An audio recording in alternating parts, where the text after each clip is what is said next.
Način na koji su dragi ljudi iz Ohrid Trčat napravili ovu manifestaciju je upravo primjer kako se može započeti nešto novo s jednom dobrom pričom koja jako puno utječe na jedan grad, na ljude, na sve one koji stvaraju ovaj projekt. A ono što je jako bitno to je da su podigli visoke standarde i svake godine te standarde zadržavaju i svake godine donose nešto novo. Tako da nakon 7 godina ovoga svega što vidimo ovdje, mogu reći kako je Ohrid Trčat postao jedna prepoznatljiva manifestacija i kako ljudi iz bivše Jugoslavije, a i drugih susjednih država ovdje mogu dobiti vrhunski ugođaj i ovdje mogu dobiti sve ono što očekuju od jedne prave utrke. Jedni od drugih u suštini učimo svakodnevno, i oni kod nas i mi kod njih sada. Tako da jedna velika podrška prijateljima iz Ohrid Trčat na načinu na koji promovišu svoju trku, načinu na koji uključuju lokalnu zajednicu i lokalno stanovništvo da u što većem broju izađe i bavi se rekreacijom na pravi način, da uči najmlađe naraštaje pravim vrednostima, zapravo da klince uključuju u rekreaciju, zdrav način života i da biraju sve ono što je pravo i ono što je zapravo nekako počelo da nam nedostaje svima u regionu. I to je ono što zaista treba da negujemo svi. Во последно време слушам sve подобри гласови дека постои некој организатор тука кој што се вика Ohrid Trčat. Постојат некои момци и девојки кои што организираат некои добри работи и ете така испадна и да дознам за оваа манифестација, да дознам за овие ивенти и да одвоам време да дојдам да погледам што се случува, што е тоа што многу ми викаат пофални зборови за овој полумаратон и другите трки. Taka energija, takav entuzijazam, takav rad ljudi kao što su Jone, Ivan i njihove ekipe, zaista retko gde se sreće.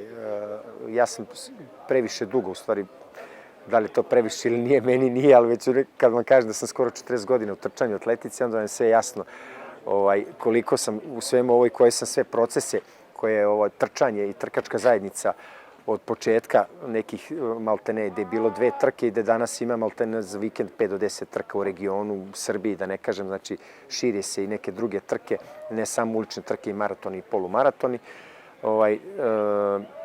Retke su trke gde imate takve ljude i takvu organizaciju s takvom energijom. Svake godine ovdje susrećemo jako drage ljude iz industrije, trkačke industrije i upoznajemo se, dijelimo naša iskustva. Ivan i Jone koji dođu u Dubrovnik, dovedu, evo sad su bili u Dubrovniku, 80 ljudi je došlo s Ohrida na našu utrku u Dubrovnik. Mi smo ovdje u manjem broju, ali opet nas je dovoljno da možemo doći ovdje i trčati i uživati. A tu susretnemo dosta ljudi koji su jako interesantni, koji nam mogu dati neke nove poglede na neke stvari. Moram biti iskren, pa svake godine nešto ukradem na Ohridu, što je lijepo od utrke, jer smatram da svaki od nas koji organizira utrku u nekoj drugoj utrci može prepoznati nešto što mu nedostaje na svojoj utrci. I ovo što oni rade ovdje sa jako dobrim promišljanjem, sa stvarima koji su kreativni. Meni se jako sviđa izražaj koji Ohrid nudi i u promociji, u marketingu, u dizajnu. To je jedno veselo, to je jedan pristup u kojemu oni žele približiti svima nama, a i onima koji su najvažniji, to je djeci i mladima, koliko je trčanje važno. I svake godine ti detalji se primjećuju na oko i svake godine ja to primijetim kao netko ko pazi na detalje radi utrka. I mogu reći da je riječ o nečemu što Ohrid kao grad i Makedonija može biti ponosna i može prihvatiti takav jedan događaj kao nešto jako bitno, a zbilja jest bitno jer potiče kretanje, potiče zdrav život, potiče suradnju, volontiranje, prijateljstvo i to je biti cilj zbog čega se svi mi ovdje danas nalazimo. Treba da, ja volim da kažem i da se šalim na pomen onog starog našeg stare države, kad kažemo širimo bratstvo i jedinstvo. Tako da zapravo to i jeste poenta našeg druženja i poenta onoga da jedni od drugih učimo, jedni drugi da posećujemo, da budemo na događajima jedni kod drugih i da na taj način širimo trkačku zajednicu, da konektujemo naše trkačke klubove sa zemljama u okruženju i da na taj način ne moramo da putujemo širom sveta i da jurimo u neku Evropu i svet. Dovoljni smo nama da bismo bili i brojni i da bismo na kvalitetan način odradili sve naše trke. Pa vidite, ние викаме дека секојаш организација на маратони е мала олимпијада. Тоа се 1000 коцки да се склопат за да испадне супер ивент. тамо нема една голема битна ствар што треба да се сработи, па да се каже еве ова и ќе биде успешен маратонот. Има толку многу мали детали што треба да функционираат за да биде успешен ивентот.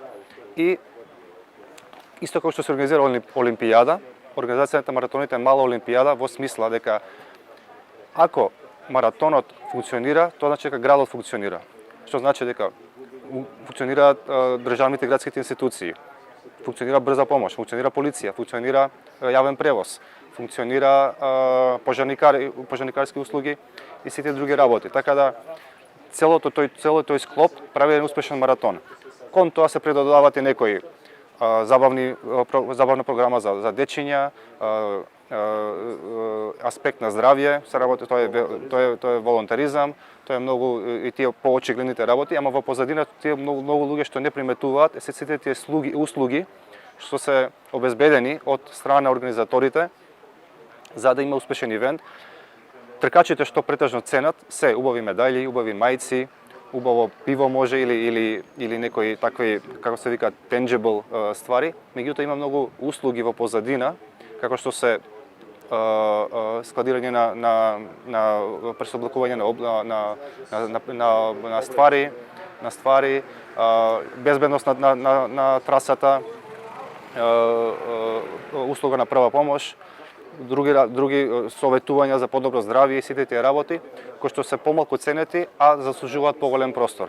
Така да еве за сега тоа што го гледаме Охрид и Охрид трчат како организатори ги исполнуваат тие малите детали што прават разликата дали ивентот е квалитетен или не е квалитетен. Ja od 57 nedelja, 6 koliko nedelja ima u toku godine, sigurno sam 50 nedelja svaki vikend na nekoj trci, na nekom takmičenju.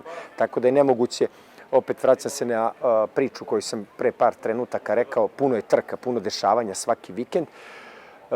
Pitali ste me da li postoji neki model ili šta, umrežavanje, naravno svakako saradnje između organizatora ili samim tim populacija i informacija je jako bitna, dvosmerna između svih organizatora i naravno što više promocija samih trka, samih događaja. Mislim da ono na čemu treba da radimo svi jesu novi trkači. Evo ja ću vam dati moj primjer, za 2 nedelje je naša 14. trka prijateljstva u Kuli. Evo, ekskluzivno mogu da kažem, ono na čemu mi radimo, na čemu smo jedan deo trkača dobili. Kod nas u Kuli, na primjer, vojska i policija imaju besplatan startni broj. Eto, to je ono na čemu do sada imamo oko 150 prijavljenih iz vojske i policije.